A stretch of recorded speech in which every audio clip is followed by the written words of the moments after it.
ദുന്യാവിൽ താല്പര്യം കുറച്ച് ആഖിറത്തിലേക്ക് താല്പര്യം വർദ്ധിപ്പിക്കുക. അപ്പോൾ താബിഈങ്ങൾ, തബഉ താബിഈകളൊക്കെ സുഹുദിൽ വലിയ പ്രാധാന്യം കൊടുക്കുകയും ജനങ്ങളുടെ ഉത്ബോധനങ്ങളെ ആ വക മേഖലയിൽ അവർ കേന്ദ്രീകരിക്കുകയും ചെയ്തിട്ടുണ്ട്. പൊതുവെ ഖുതുബകൾ, വഅദുകൾ, ക്ലാസ്സുകൾ അതൊക്കെ സുഹുദിനെ പ്രോത്സാഹിപ്പിക്കുന്ന, ദുന്യാവിൽ താല്പര്യം കുറക്കാൻ പ്രേരിപ്പിക്കുന്ന വ്യത്യസ്തമായ അധ്യാപനങ്ങൾ നമുക്കതിൽ കാണാൻ കഴിയും. പിന്നീട് അതേ വഴിയിൽ തസവുഫ് ഉണ്ടായി വന്നു. തസവുഫ് ഉണ്ടായി വന്നിട്ട് പിന്നീട് സുഹുദും തസവുഫും കൂടെ ഒന്നിച്ചുള്ള പ്രയാണമാണ് ചരിത്രത്തിൽ പിന്നെ ഉണ്ടായത്. അതുകൊണ്ട് തന്നെ സുഹുദിനെ പറ്റി പരാമർശിച്ചവരൊക്കെ തസവുഫിൻ്റെ നേതാക്കന്മാരാണ് എന്ന് സൂഫികൾ പിന്നെ അവകാശവാദം ഉന്നയിച്ചു. പല താബിഈങ്ങളെയും താബികളെയും ഒക്കെ സൂഫി നേതാക്കന്മാരായി സൂഫികൾ പരിചയപ്പെടുത്തുന്നു. യഥാർത്ഥത്തിൽ അവർ പലരും തസവുഫുമായി ബന്ധമുള്ളവരല്ല.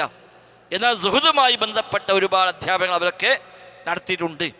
അതിനെ ഇതിലേക്ക് വെച്ച് ചേർത്തിക്കൊണ്ടാണ് അവരൊക്കെ സൂഫി മാർഗം സ്വീകരിച്ചവരായിരുന്നു എന്ന് പിന്നീട് സ്ഥാപിച്ചെടുക്കാൻ സൂഫികൾ ശ്രമിച്ചത്. ജുനൈദുൽ ബഗ്ദാദിയെ പോലെ അതല്ലെങ്കിൽ മഅറൂഫുൽ കർഹിയെ പോലെ ഒക്കെയുള്ള ആദ്യകാല പണ്ഡിതന്മാർ അവരൊക്കെ സൂഫി നേതാക്കളായി വിളിക്കപ്പെട്ടു പോരുന്നു. അവർ പലരും യഥാർത്ഥത്തിൽ സൂഫികളല്ല. അതുകൊണ്ടാണ് ശൈഖുൽ ഇസ്ലാം ഇബ്നു തൈമിയ്യ റഹിമഹുള്ളാഹ് തസവുഫ് പറഞ്ഞപ്പോൾ ആദ്യകാല തസവുഫിനെയും പിന്നീട് വന്ന തസവുഫിനെയും രണ്ടാക്കി വേർതിരിച്ച് തന്നെ പറഞ്ഞതായി ചില സ്ഥലത്ത് കാണാൻ കഴിയും.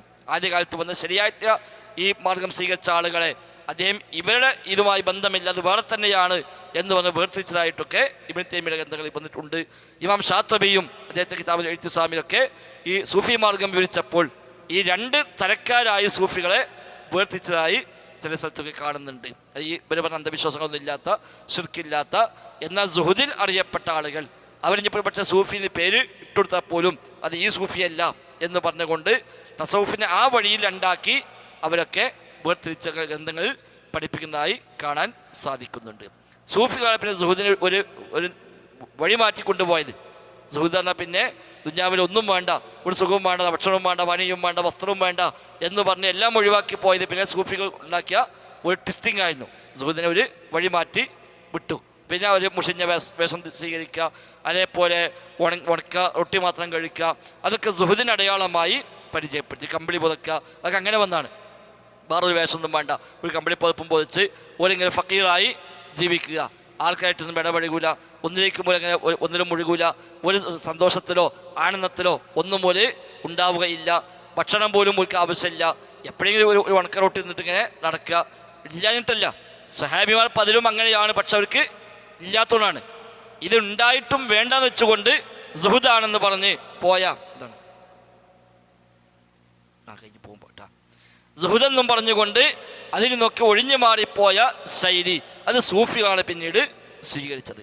പക്ഷെ അവിടുന്ന് കുറച്ച് മുന്നോട്ട് പോയപ്പോൾ ഈ സുഹുദ് പറഞ്ഞ ആളുകൾ പിന്നെ തസവുഫിനെ വരുമാന മാർഗമാക്കി മാറ്റി.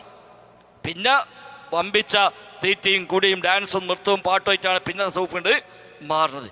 എന്തുണ്ടായാലും അവിടെ ഭക്ഷണം, അതാണ് ഇപ്പം ഇന്ന് കാണുന്ന ഈ വഴിയൊക്കെ. അത് സൂഫീസ് എന്ന് പറയുന്നത് സുഹൃദ് ഇപ്പം ഇല്ല. ഇപ്പം സുഹൃദ് പോയി.